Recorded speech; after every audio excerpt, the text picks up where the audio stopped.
चमनपुर जंगल के bus stop पर कुछ पक्षी खड़े होते हैं। तभी वहाँ पर एक 10 साल से 12 साल की एक छोटी सी चिड़िया आती है। वो वहाँ पर आकर, अंकल जी 2 रुपये दे दो ना, 1 रुपया भी चलेगा। 2 दिन से कुछ नहीं खाया है साहब जी, कुछ तो मदद करो साहब जी। ऐसे वो चिड़िया दोपहर तक भीख मांगकर अचानक से वहाँ से गायब हो जाती है। ऐसे ही अगले दिन सुबह बस स्टॉप पर आकर फिर से वहाँ पर भीख मांगने लग जाती है। ऐसे ही एक दिन बंटी नाम का एक बूढ़ा कबूतर उसी बस स्टॉप में बस का इंतजार कर रहा था। उसी वक्त वो चिड़िया बस स्टॉप में भीख मांगने के लिए आती है, लेकिन उस दिन उसे कोई भी पैसे नहीं देता। चल भाग यहाँ से, पता नहीं सुबह सुबह कहाँ से आ जाते हैं हमारा दिमाग खराब करने के लिए। हट। ऐसा कहकर उस नन्ही चिड़िया को डांट कर वहाँ पर खड़ा बंटी कबूतर देख रहा होता है। उस चिड़िया के पास थोड़े बहुत चिल्लड़ थे, इसलिए वो वहाँ से जा रही होती है कि तभी एक पेड़ से टकराकर गिर जाती है। उसके नीचे गिरते ही उसके सारे चिल्लड़ कटोरी से नाली में गिर जाते हैं। टुनटुनी वहीं पर रोने लग जाती है। वो सब देखने के बाद बंटी कबूतर चुप नहीं रह पाता। वो तुरंत उस टुनटुनी चिड़िया के पास जाकर, चुप हो जा बेटा, रोना बंद करो। ये कहते हुए बंटी सोच में पड़ जाता है कि काफी तरस आ रहा है, इसे थोड़ा पैसा देना सही रहेगा। शायद नहीं, पैसा देना ठीक नहीं होगा। आजकल भीख मांगकर बच्चे गलत नशे करते हैं। अगर मैं तुम्हें पैसे दूंगा तो क्या करोगी? उन पैसों से मैं खाना खरीदूंगी नाना जी, मैं झूठ तो नहीं बोल रही हूँ। ऐसी बात है तो चलो, मैं ही तुम्हें खाना खिला देता हूँ। ये कहकर बंटी उसे खाना खरीद कर दे देता है। खाना लेकर टुनटुनी चिड़िया वहाँ से चली जाती है। उसके बाद अगले दिन फिर से वो टुनटुनी चिड़िया बस स्टॉप पर भीख मांगने के लिए आती है। बंटी कबूतर फिर से उसे खाना खरीद कर दे देता है। ऐसे ही कुछ दिन बीत जाते हैं। ऐसे ही एक दिन उस चिड़िया को खाना देने के बाद बंटी को उस पर संदेह होता है। आखिर ये चिड़िया कौन है? अगर ये सच में सिर्फ खाने के लिए भीख मांगती है तो ये बिना खाए उस खाने को कहाँ लेकर जाती है? ये कहते हुए बंटी कबूतर उसका पीछा करना शुरू करता है, लेकिन कुछ दूर तक पीछा करने के बाद वो चिड़िया अचानक से गायब हो जाती है। निकल गई, आज नहीं तो कल ही सही, लेकिन मैं ये पता लगाकर रहूंगा कि वो रोज खाना लेकर जाती कहाँ है और करती क्या है।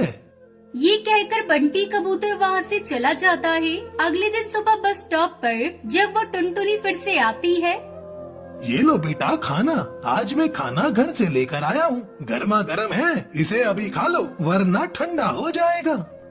शुक्रिया नाना जी, लेकिन मैं इसे घर ले जाकर खाऊंगी, आप चिंता मत करो।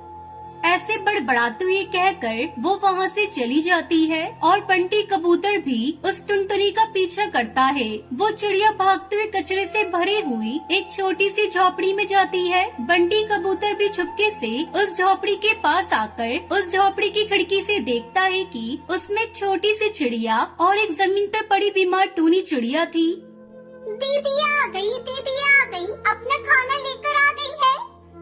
ये बात सुनकर बीमार पड़ी उनकी माँ मुश्किल से उठती है। स्कूल जाकर खेलने कूदने की उम्र में अपने पिता की मौत की वजह से इतनी मुसीबत का सामना करना पड़ रहा है मेरे बच्चों को।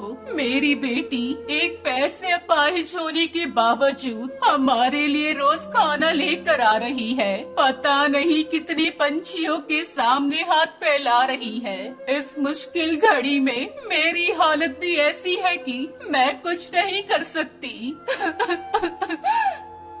ये कहते हुए वो रोना शुरू कर देती है।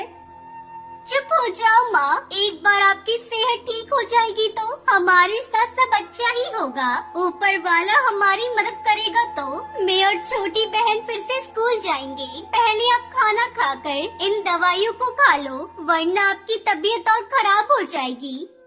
ये सब देखने के बाद बंटी अपने आप को रोक नहीं पाता और झोपड़ी में अंदर आ जाता है। नाना जी आप यहाँ? मैं तुम पर शक करते हुए यहाँ तक आ गया था बेटा, लेकिन मुझे यहाँ आने के बाद ही पता चला कि तुम कितनी मुसीबत में हो। क्या बताऊं नाना जी, पिताजी के गुजरने के बाद माँ की तबीयत काफी खराब हो गई है। बहन छोटी है। जब मैं काम की तलाश में गई तो कुछ पक्षियों ने अपाहिज कहकर और कुछ पक्षी ने छोटी बच्ची कहकर काम पर रखने से इनकार कर दिया। मेरे पास और कोई रास्ता नहीं था, इसलिए मैंने भीख मांगनी शुरू कर दी। आज से तुम्हारी देखभाल मैं करूँगा। तुम दोनों अच्छे से स्कूल जाकर मजे से खेल सकते हो। तुम्हारी माँ का भी एक अच्छा हॉस्पिटल में इलाज करवाएंगे। अच्छे लोगों के साथ ऊपर वाला रहता है। ये बातें सुनने के बाद उन तीनों की खुशी का कोई ठिकाना नहीं था। ऐसे ही तब से वो सब एक परिवार की तरह अच्छे से रहने लगते हैं।